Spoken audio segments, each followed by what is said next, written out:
Hello student, स्वागत है आप सभी का ऑनलाइन क्लासेस के अंदर, है ना।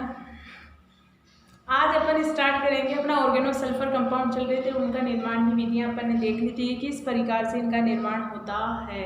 अब देखेंगे अपन इनके कुछ फिजिकल प्रॉपर्टीज देखेंगे, केमिकल प्रॉपर्टीज बाद में देखेंगे, पहले फिजिकल प्रॉपर्टी देखेंगे। फिजिकल प्रॉपर्टी क्या होती है। अपने निर्माण की विधियां पढ़ ली थी कि अपन ने ऑर्गेनोसल्फर का निर्माण किस तरीके से किया जाता है, उनका नाम देख लिया था कि इन्हें क्या क्या बोला जाता है। थायोल बोला जाता है, थायोल्कोल बोला जाता है और मरकेप्टेन बोला जाता है। मरकेप्टेन का अपन ने देख लिया था कि मरकरी को पकड़ने वाले को अपन मरकेप्टेन कहते हैं। थायोल के बारे में अपन पढ़ रहे हैं, उसकी फिजिकल प्रॉपर्टी क्या होती है। फिजिकल प्रॉपर्टी अपने पास होता है रंग, गंध, है ना, और उसकी सोलिबिलिटी देखी जाती है, टेम्परेचर देखा जाता है, उसका मेल्टिंग एंड बॉइलिंग पॉइंट देखा जाता है। इसे ही अपन बोलते हैं फिजिकल प्रॉपर्टी। जब अपन फंक्शनल ग्रुप का टेस्ट भी करते हैं, जब अपन ने फंक्शनल ग्रुप के टेस्ट किए हैं, उनमें भी अपन क्या बताते हैं कि इसकी फिजिकल प्रॉपर्टी ये होगी। यानी कि फिजिकल यानी कि प्राइमरी टेस्ट होते हैं, ये आपके फिजिकल प्रॉपर्टी का मतलब होता है जो प्राइमरी टेस्ट हो, यानी कि जो देखे ही अपन आंखों से, बस आपको देखा और पता लगा लिया कि इसका कलर कैसा है और किस तरीके का होता है, लिक्विड फॉर्म में होता है या सॉलिड फॉर्म में होता है ना, उसकी भौतिक अवस्था देखना, उसे बोलते हैं फिजिकल प्रॉपर्टी। तो फिजिकल प्रॉपर्टी के अंदर देखेंगे अपन भौतिक अवस्था के अंदर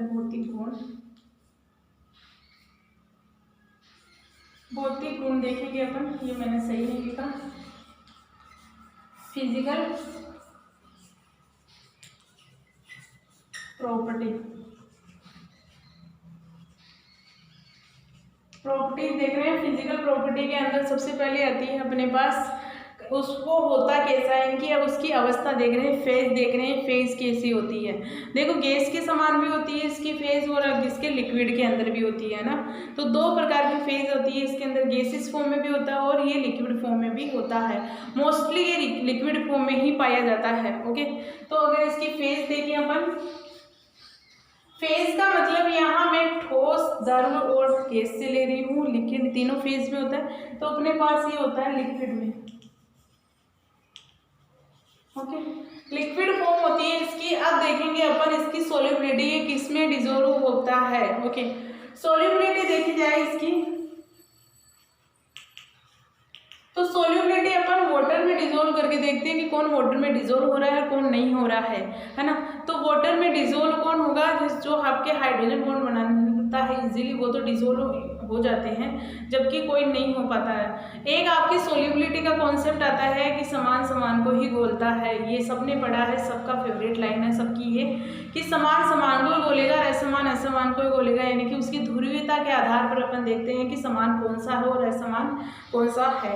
तो मैं ये बताने से पहले ये बता देती हूँ, जल में कम सोल्यूबल होता है ना, कि वाटर में कम डिसोल्व होता है, या डिसोल्व ही नहीं होता है, इनसोल्यूबल रहता है। तो ये सोल्यूबल नहीं होता है, सोल्यूबल नहीं होता है वाटर के अंदर, है ना। पानी के अंदर सोल्यूबल क्यों नहीं होता है, क्योंकि थायोल एल्कोहल वाटर में डिसोल्व हो जाता है, बट आपके थायोल वाटर में डिसोल्व नहीं होता है। एल्कोहल क्यों होता है, क्योंकि उसके अंदर क्या पाई जाती है, हाइड्रोजन बॉन्ड बनाने की टेंडेंसी पाई जाती है, जबकि आपके थायोल के अंदर हाइड्रोजन बॉन्ड फॉर्मेशन नहीं होता है। हाइड्रोजन बॉन्ड क्या होता है कि अगर आपके पास कोई इलेक्ट्रोनेगेटिविटी स्पीसीज है, मोस्टली आपके फ्लोरीन, नाइट्रोजन और ऑक्सीजन और कभी कभार क्लोरीन भी आ जाता है, सल्फर भी आता है कभी कभी, लेकिन सल्फर बहुत कम बना पाता है। ये तीन, या अपन बोल सकते हैं ये तीन ही है आपकी, यानी कि फोन, इस तरीके से याद रखो, फोन, FON। फोन क्या करता है, सबसे ज़्यादा हाइड्रोजन बॉन्ड बनाने की क्षमता रखता है। किस तरीके से, अगर आपके पास मान लो ये एल्कोहल है, OH है, वाटर के साथ डिसोल्व करवाना है, ये OH हो गया, तो क्या होगा, जब एक इलेक्ट्रोनेगेटिविटी, सबसे इलेक्ट्रोनेगेटिविटी ज़्यादा इसकी ऑक्सीजन की है, इसमें भी ऑक्सीजन की है, इसके पास हाइड्रोजन अटैच है, इसके पास भी हाइड्रोजन अटैच है, तो क्या होगा, उस दूसरे इलेक्ट्रोनेगेटिविटी ग्रुप से या किसी एटम से वो क्या होगा, अट्रैक्शन होगा। इन अट्रैक्शन की वजह से क्या होता है, इसे क्या कहा जाता है, हाइड्रोजन बॉन्डिंग कहा जाता है, जबकि आपके थायोल के अंदर कम पाया जाता है। बनाता है ये भी, लेकिन कभी कभी क्लोरीन और फ्लोरीन कभी कभी ही आपके क्या बना पाते हैं, हाइड्रोजन बॉन्डिंग बना पाते हैं। सोल्युबिलिटी का एक कॉन्सेप्ट नया सिखाते हैं आज आपको, कोर्स में नहीं है लेकिन सीखना तो है ही, कि किस तरीके से देखी जाती है। अगर आपको दे दिया जाए डिजोल्व तो होगा, फिर से बता देती हूँ, लेकिन कम होगा। मैं कम वर्ड यूज करती हूँ, वाटर में कम होगा, क्योंकि फिर कंफ्यूज हो जाओगे आप। थायोल वाटर में डिजोल्व अल्प विलेय होता है, ये सही रहेगा वर्ड, अल्प विलेय होता है, और अल्कोहल विलेय होता है वाटर के अंदर। तो अपने पास नया कॉन्सेप्ट आता है, पहले अपन सोल्युबिलिटी चेक करते हैं, किस आधार पर अपन विलेयता देखते हैं। आज इसकी फिजिकल प्रॉपर्टी देखेंगे, लेकिन फिजिकल प्रॉपर्टी को इतना डीपली देखेंगे कि क्योंकि हर किसी में आती रहती है ये, तो आपको ये बेसिक होना चाहिए आपका। सोल्युबिलिटी के अंदर आपकी एक लाइन होती है कि समान समान को घोलता है, समान समान को घोलता है ना। हम बात आती है कि समान समान को घोलता है, मतलब कैसे देखेंगे, ठोस ठोस को घोलेगा, लिक्विड लिक्विड को घोलेगा, गैस गैस को घोलेगा, ऐसा नहीं है ना।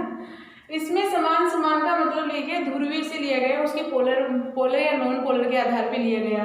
तो इस लाइन को थोड़ा मॉडिफिकेशन कर देते हैं, पोलर को डिसॉल्व करेगा और नॉन पोलर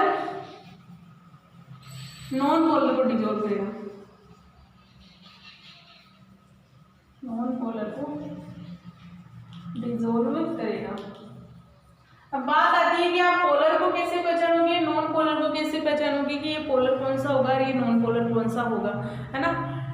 ध्रुवीय अध्रुवीय अणु को किस तरीके से पहचानते हैं कि ये ध्रुवीय है या अध्रुवीय है। देखो इसका एक ट्रिक है पहचानने का, क्योंकि अगर अपने को डायपोल मोमेंट के आधार पर देखा जाता है कि किसी का अगर डायपोल मोमेंट मतलब ध्रुवीय गुण, है ना, द्विध्रुव आघूर्ण। डायपोल मोमेंट, अगर किसी का डायपोल मोमेंट म्यू बराबर 0 है ना, म्यू बराबर 0 है, तो वो नॉन पोलर रहेगा हमेशा, ये होगा नॉन पोलर। और अगर किसी का डायपोल मोमेंट अगर म्यू इक्वल टू 0 है, तो वो नॉन पोलर रहेगा। अगर डायपोल मोमेंट आपका म्यू बराबर नॉट इक्वल टू 0 यानी कि 0 के बराबर नहीं होता है, तो वो हमेशा पोलर रहता है। अब बात आ गई, मान लो मेरे पास ये है CCl4, CO2 है, और ये क्या हो गया अपने पास H2S है, H2O है, ये है। इनमें से आप पोलर और नॉन पोलर की डेफिनेशन किस तरीके से देखेंगे, ये देखेंगे अपन COS के आधार पर, यानी कि सेंटर ऑफ सिमेट्री, जिसके अंदर से सेंटर ऑफ सिमेट्री पाई जाती है, ये हो गया, है ना। इन कंपाउंड्स में अपन देखते हैं, देखो किस तरीके से देखा जाता है, जिसके अंदर COS पाई जाएगी, है ना, COS केंद्रीय समिति,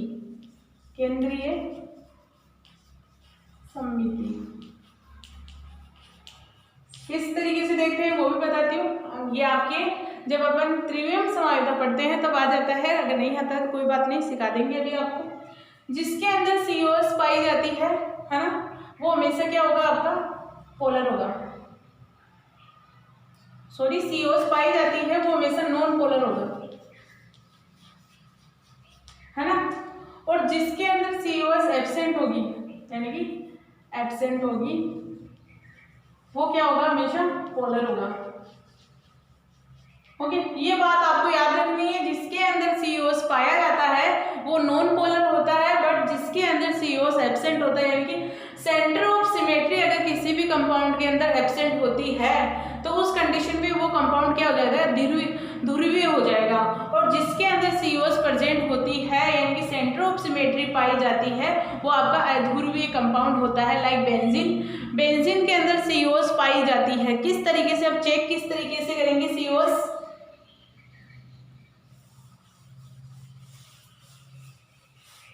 COS चेक करने का मेथड होता है कि अपने पास अगर अपन मान लो अपन ने ये ले लिया, ये अक्स है, ये भी अक्स होगा नीचे, ये y है तो ये माइनस में होगा ना, -y है।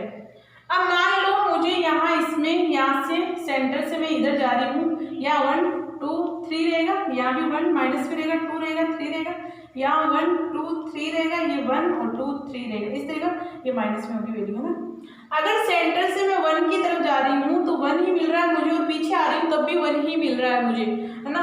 आप जिससे अगर आप फॉरवर्ड जा रहे हो, यानी आगे की तरफ जा रहे हो, आपको बैकवर्ड में भी वही मिलना चाहिए। यानी कि अगर आपको सिंपल सा लॉजिक है, अगर आप आगे यानी कि फॉरवर्ड में जा रहे हो तब भी आपको अगर आम मिल रहा है तो बैकवर्ड में जाने पर भी आम ही मिलना चाहिए, केला नहीं मिलना चाहिए। ओके, तो इस तरीके से देख सकते हैं अपन। अगर मैं इस सेंटर से फॉरवर्ड में जा रही हूँ यानी कि मुझे 1 मिल रहा है तो पीछे जाने पर भी क्या होना चाहिए, 1 ही मिलना चाहिए, और वो 1 भी उतनी ही दूरी पे मिलना चाहिए, यानी कि डिस्टेंस भी क्या होना चाहिए, समान होना चाहिए।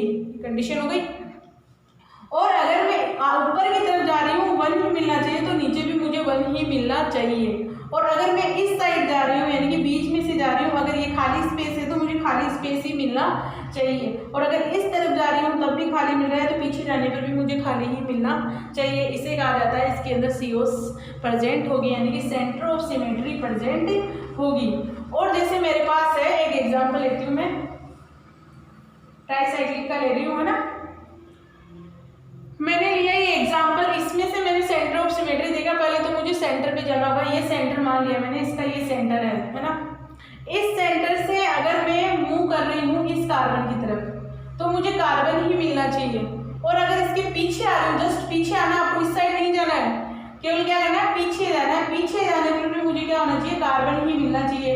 जबकि यहाँ मुझे क्या मिल रहा है, बॉन्ड मिल रहा है, बॉन्ड नहीं, कार्बन ही मिलना चाहिए। अगर मैं इस कार्बन की तरफ आ रही हूँ तो मुझे कार्बन ही मिलना चाहिए, और अगर मैं पीछे जाऊँ तब भी मुझे कार्बन ही मिलना चाहिए। तो अपन कह सकते हैं इसमें क्या होती है, COs एब्सेंट होगी। COs एब्सेंट होगी तो ये पोलर हो गया, नॉन पोलर, तो वो होगा आपका पोलर। ओके, और अगर मैं एक ऐसा ही एग्जाम्पल ले लूँ,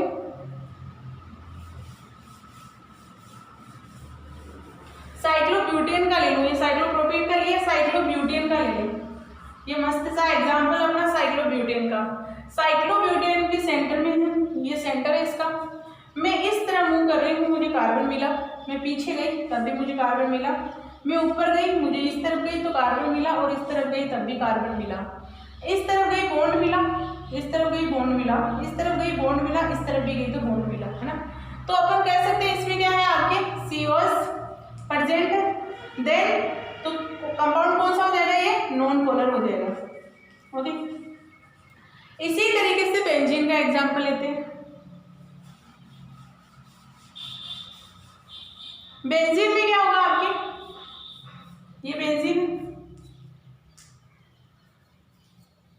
ये बेंजीन है मान लो, इसमें पाई बॉन्ड का डिलोकलाइजेशन होता रहता है, ध्यान रखना। इसका सेंटर ये है, इस सेंटर से मैं ऊपर गई मुझे कार्बन मिलता है, नीचे जाती हूँ तब भी मुझे कार्बन मिलता है, और अगर इस साइड आती हूँ तब भी मुझे कार्बन मिल रहा है, इस साइड जा रही हूँ तब भी मुझे कार्बन ही मिल रहा है, इस साइड जाने पर भी मुझे कार्बन मिल रहा है, और इस साइड जाने पर भी मुझे कार्बन ही मिल रहा है। तो इस कंडीशन में कहते हैं कि इसमें क्या है, COs प्रेजेंट है। COs प्रेजेंट है तो ये कौन सा हो गया आपका, नॉन पोलर हो गया, यानी कि अध्रुवीय होता है हमेशा, नॉन पोलर हो गया। ओके, तो अपन कह सकते हैं अपने पास एक वाटर का एग्जांपल लेते हैं, H2है। वाटर की स्ट्रक्चर आपको, जो आपकी इसकी स्ट्रक्चर होती है ना, वैसी ही बनानी होगी। आपको इस तरीके से रिप्रेजेंट नहीं करना है कि वाटर आप इस तरीके से प्रेजेंट करो, बता दो कि इसमें COs है, वो आपका गलत हो जाएगा। आपको पहले स्ट्रक्चर आनी चाहिए। COs चेक करने के लिए स्ट्रक्चर कंपलसरी है, अगर स्ट्रक्चर आती है तो COs डिफाइन कर लोगे, वरना नहीं कर पाओगे। अमोनिया की करना आप, CO2 की करना, एक बार ट्राई करना आप अपने आप से, है ना। तो अपने को क्या होना चाहिए, वाटर की स्ट्रक्चर देखनी है। ये हो गया H और ये हो गया लोन पेयर हो गए। अगर मैं इसके सेंटर में, मेरा सेंटर ये ऑक्सीजन मान लिया मैंने, इसका सेंटर ऑक्सीजन ही मान लिया। इस सेंटर से मैं आ रही हूँ इस तरफ तो मुझे हाइड्रोजन मिल रहा है, बट मैं इसके जस्ट पीछे जा रही हूँ। जस्ट पीछे जाना है आपको, लेफ्ट राइट नहीं जाना है ना, टर्न नहीं करना है, उसके डायरेक्ट पीछे ही जाना है। तो पीछे जाने पर मुझे लोन पेयर मिलते हैं, मतलब कि यहाँ मुझे देखते ही क्या पता चल गया कि इसमें COs क्या होगी, एब्सेंट होगी। अब COs एब्सेंट हो रहे हैं तो अपने को पता है कि ये कौन सा होगा, पोलर होगा। अब बात आती है कि बेंजीन और वाटर को डिसोल्व किया जा सकता है क्या, तो अपन देख सकते हैं इसके आधार पर कि डिसोल्व नहीं किया जा सकता, क्योंकि ये तो आपका नॉन पोलर हो गया, ये पोलर हो गया। एक कहानी आपके आती है कि पोलर पोलर को ही डिसोल्व करता है, तो ये क्या हो गया आपके, एक तो नॉन पोलर होता है, एक पोलर होता है, तो एक दूसरे में डिसोल्व नहीं हो पाते हैं। अब बात आती है एल्कोहल की। एल्कोहल के केस में क्या होगा, CH3 है, मान लो ये OH है, तो इसमें किसी भी एंगल से अपने को क्या है, COs एब्सेंट ही है। किसी भी एंगल से देख लेना, COs क्या होगी, एब्सेंट होगी। एब्सेंट होगी तो क्या होगा, ये आपका पोलर होगा। तो अपन जब वाटर और फिनॉल का अपन एक्सपेरिमेंट करते हैं, वाटर और फिनॉल का देखते हैं कि डिसोल्व नहीं भी होता है, यानी कि मात्रा पे डिपेंड करने लग जाता है, बॉन्डिंग पे डिपेंड करना, लेकिन डिजोल्व तो होता है। अगर वाटर के अंदर फिनॉल मिलाया जाता है तो डिजोल्व हो जाता है ना। तो वो हो गया अपने पास, कह सकते हैं कि वाटर और फिनॉल डिजोल्व हो जाते हैं, बट आपके बेंजीन और वाटर डिजोल्व नहीं होते हैं। क्यों नहीं होते हैं? क्योंकि एक तो आपका अध्रुवीय होता है, दूसरा आपका ध्रुवीय होता है। अब एक एग्जाम्पल अमोनिया का देखते हैं।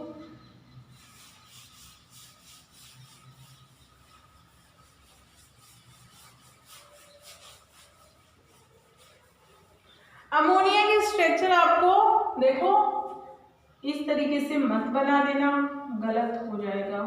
आपको स्ट्रक्चर उसकी इसी तरीके से बनानी होगी। पिरामिड स्ट्रक्चर बनाओ और ये लोन पे लगाओ। आप देखो इसमें COS है या नहीं है, तो अपने को पता है इसमें क्या है, COS एब्सेंट है। देन तो ये हो गया आपका पोलर होता है। इसी तरीके से अगर अपन किसका एग्जाम्पल है, CO2 का ले लें, तो CO2 की स्ट्रक्चर अपने को पता है इस तरीके की होती है। अगर सेंटर में मानो कार्बन की इस तरफ जाने पर मुझे ऑक्सीजन मिल रहा है, पीछे जाने पर भी ऑक्सीजन मिल रहा है, तो इसमें क्या हो गया, COS प्रेजेंट होती है। देन ये क्या हो गया आपका नॉन पोलर कॉम्प्लेक्स हो गया, नॉन पोलर सॉल्वेंट होता है। अगर देखो एक केस है आपके HF का, है ना, HF हुआ, HCl हुआ, नॉन पोलर भी होते हैं, पोलर भी होते हैं, वो डिपेंड करता है उसकी हाइड्रोजन बॉन्डिंग पे, है ना।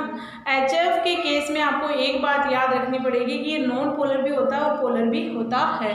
और आपके अगर देखा जाए, एक मिनट, HF के केस में पूछा जाए, HF या HCl के केस में, ये सबसे इम्पोर्टेंट केस है, इसके बारे में अपन कह नहीं सकते कि पोलर है या नॉन पोलर। देखने में तो इसमें क्या है आपके, इसमें सेंटर ऑफ सिमेट्री क्या है, एब्सेंट है, एब्सेंट है, तो ये क्या हो गया आपका पोलर सॉल्वेंट हो गया। लेकिन ये नॉन पोलर की तरह भी रिएक्ट करता है। क्यों?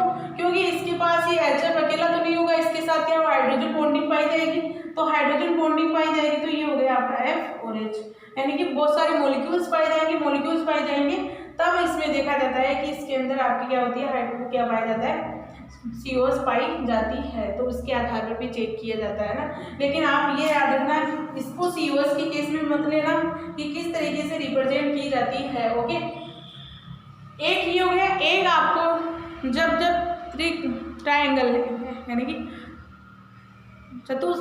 त्रिभुजीय समतलीय यौगिक देखेंगे, यानी कि जैसे BF3 हो गया, है ना, BCl3 हो गया, PCl3 हो गया, इनके केस में आपको एक बात याद रखनी है कि ये क्या होते हैं आपके नॉन पोलर, यानी कि पोलर होते हैं। ओके, पोलर किस आधार पे बोल रहे हैं अपन, सॉरी, नॉन पोलर होते हैं, अध्रुवीय होते हैं। जैसे BF3 हो गया, BF3 के अंदर F इस तरीके से होती है स्ट्रक्चर। अब इसके अंदर देखा जाए तो COS क्या है, एब्सेंट है, एब्सेंट है, होना क्या चाहिए था, जैसे पोलर होना चाहिए था, बट ये होता क्या है, नॉन पोलर होता है। ओके, देखो ये COS का केस एक ट्रिक बनाया गया है याद रखने के लिए कि कौन सा नॉन पोलर है, कौन सा पोलर है, बट रियल में ये क्या होता है, आपका नॉन पोलर कंपाउंड होता है। जितने भी आपके त्रिभुजीय समतलीय यौगिक है वो आपके नॉन पोलर की कैटेगरी में आते हैं। ओके, ये बात आप याद रखना। और अपना ये सोलिबिलिटी का हो गया। अब देखते हैं उसकी गलनांक या क्वथनांक पॉइंट क्या होता है, कितने गलनांक होगा, कितना क्वथनांक होगा। मेल्टिंग एंड बॉइलिंग पॉइंट देखा जाता है तो अपन कह सकते हैं कि आपके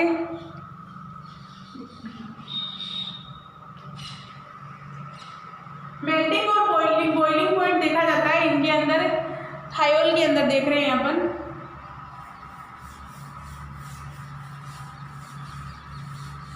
थायोल के अंदर मेल्टिंग एंड बॉइलिंग पॉइंट देखा जाता है कि किसका कितना ज़्यादा होता है, तो एल्कोहल की तुलना में बहुत कम होता है। क्यों? क्योंकि ये आपके पास मान लो ये है ROH और ये है आपका RSH। तो देखो आपको दिखने में प्रतीत होता है कि OH के बीच में बॉन्डिंग होगी वो स्ट्रॉन्ग होगी, स्ट्रॉन्ग बॉन्डिंग होती है, और इनकी पोलराइजिटी, इनकी ध्रुवणता देखी जाती है वो कम होती है। ऑक्सीजन की ध्रुवणता कम होती है, ध्रुवणता कम होती है, बट इसमें ध्रुवणता सबसे ज्यादा होती है, और ध्रुवणता सबसे ज्यादा होगी तो क्या होगा, बॉन्ड वीक होगा, बॉन्ड वीक होगा तो क्या होगा, बॉन्ड ब्रेक करने के लिए एनर्जी कम रिक्वायर्ड होगी, रंग कम होगी तो वो क्या होगा, उसका गलनांक और मेल्टिंग एंड बॉइलिंग पॉइंट भी क्या होता है, मेल्टिंग एंड बॉइलिंग पॉइंट भी क्या होगा, इसका पॉइंट कम होगा और इसका क्या होगा, ज़्यादा होता है। ये हो गया आपका मेल्टिंग और बॉइलिंग पॉइंट का केस। लास्ट फाइनल बात आती है कि एसिडिटी देखी जाती है कि कौन सबसे ज़्यादा एसिडिक होगा या कौन कौन सा बेसिक होगा, है ना। थायोल और एल्कोहल की तुलना कर रहे हैं अपन, है ना। एसिडिटी देखी जाती है तो अपन बता सकते हैं कि यानी कि एसिडिक नेचर, एसिडिटी सबसे ज़्यादा किसकी होती है ना, यानी कि कौन सबसे ज़्यादा अम्लीय होगा, तो आपका थायोल होता है वो सबसे ज़्यादा अम्लीय होता है। कैसे, ये हो गया RSH और ये हो गया ROH, है ना। पहली बात तो अपन एक तो अतिव्यापन के आधार पे बता सकते हैं कि इसका अतिव्यापन क्या होता है, जितना ओवरलैपिंग अतिव्यापन,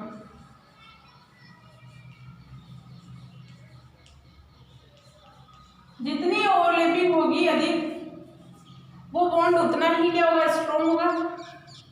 बॉन्ड स्ट्रॉन्ग होगा तो क्या होगा, बॉन्ड स्ट्रॉन्ग होगा, बॉन्ड उतना ही स्ट्रॉन्ग होगा। जितना बॉन्ड स्ट्रॉन्ग होगा तो वो अपने H+ को जाने नहीं देगा। एसिड और बेस की परिभाषा देखिए अपन, पहले ये कंफर्म करवा दूं मैं आपको कि एसिड किसे बोलते हैं और बेस किसे बोलते हैं। एसिड की सारी परिभाषाएं बता देती हूँ मैं आपको एक बार। जो H+ को डोनेट करे, है ना, और ये क्या करेगा, H+ को एक्सेप्ट करेगा। एक परिभाषा ये हो गई। सेकंड परिभाषा, जो H+ को डोनेट करे और ये क्या करेगा, OH- को डोनेट करेगा। ये सेकंड परिभाषा हो गई। थर्ड परिभाषा क्या होगा, इलेक्ट्रॉन को एक्सेप्ट करे, है ना, एक्सेप्ट करे, और ये क्या होगा, इलेक्ट्रॉन्स को डोनर करे। ये होता है, इसे कहते हैं अपन एसिड और बेस, है ना। इसी के आधार पर बताते हैं कि कौन एसिड है कौन बेस है आपका, है ना।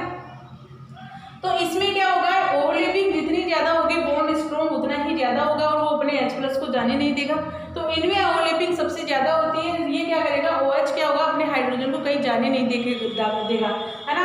तो ये अपने H+ को इजीली डोनेट नहीं कर पाता है, जबकि इनमें ओवरलैपिंग कम होती है, वीक होगी, ओवरलैपिंग कम होगी तो ये अपने H+ को डोनेट जल्दी करेगा। जितना H+ को डोनेट करेगा वो उतना ही एसिडिक होगा, यही मानते हैं। जितना कोई भी स्पीसीज जितने H+ डोनेट करती है उसे अपन उतना ही एसिडिक मानते हैं, और जो जितना H+ को डोनेट कम करेगा उसे अपन, जैसे अपने पास है एसिटिक एसिड और एक HCl है। जब एसिडिक एसिड का अपघटन करवाया जाता है तो कम अपघटन कर जाते हैं कि H+ कम निकल पाते हैं। अगर अपन मान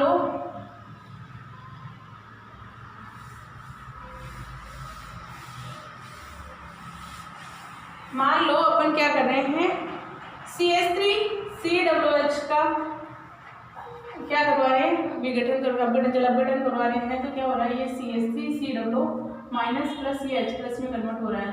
मान लो मैंने ले लिए यहाँ 2 मोल ले लिए, 2 मोल एसिडिक एसिड लिया है, 2 मोल में से विघटन कितने का हो पाएगा, केवल 1 मोल का विघटन हो पाएगा, 1 मोल ऐसा का ऐसा ही रह जाएगा। जब जहाँ इक्विलिब्रियम का आ जाता है, यानी कि साम्य का निशान आता है, जिस किसी में भी साम्य का निशान आता है वो हमेशा वीक ही होगा। और जिसके अंदर जैसे HCl होगा, HCl की रिएक्शन करवाते हैं तो H+ और प्लस Cl- लिखते हैं, वहाँ इक्विलिब्रियम नहीं दर्शाते हैं क्योंकि यहाँ कंप्लीटली डिसोसिएशन हो रहा है HCl का। जब अगर 1 मोल HCl ले रहे हैं तो 1 मोल H+ का निकलेगा और 1 ही मोल आपके क्या होगा, Cl- का निकलता है। क्योंकि अगर कंबाइंड में देखा जाए कि HCl के कितने अणु थे, है ना, कितने मोल थे इसके अंदर, अवोगाद्रो संख्या के बराबर होते हैं, Na के बराबर होंगे। और इसमें से अगर H+ और Cl- का देखा जाए तो ये भी क्या होगा, Na के बराबर ही होगा, यानी कि अवोगाद्रो संख्या के बराबर ही पाए जाते हैं। बट जब अपन वीक एसिड्स का डिसोसिएशन करवाते हैं तो वो कंप्लीट डिसोसिएशन नहीं होता है, कुछ मॉलिक्यूल जैसा है वैसा का वैसा ही रहेगा, यानी कुछ CH3COOH के मॉलिक्यूल्स जैसे थे वैसे ही रहेंगे, और कुछ मॉलिक्यूल्स का क्या होगा, डिसोसिएशन होगा तो वो किस में ब्रेक होंगे, CH3COO- H+ में, और वापस से कई बार ये होगी बैकवर्ड में चली जाती है रिएक्शन, बैकवर्ड में जाने के बाद में वो वापस से एसिडिक एसिड का निर्माण कर लिया जाता है। इसीलिए इसे कहा जाता है weak acid and strong acid, है ना। जितने H+ डोनेट करेगा वो उतना ही एसिडिक होगा, और वो जितने कम करेगा वो उतना ही कम वीक एसिड होगा। तो अगर एल्कोहल और थायोल की बात आती है तो थायोल सबसे ज़्यादा एसिडिक होता है, क्योंकि उसके अंदर क्या पाया जाता है, H+ डोनेट करने की क्षमता सबसे ज़्यादा होती है, और एल्कोहल में कम होती है। ये हो गई अपनी फिजिकल प्रॉपर्टीज़ कंप्लीट। अब नेक्स्ट वीडियो में देखेंगे, नेक्स्ट लेक्चर में देखेंगे अपना केमिकल प्रॉपर्टीज़। ओके।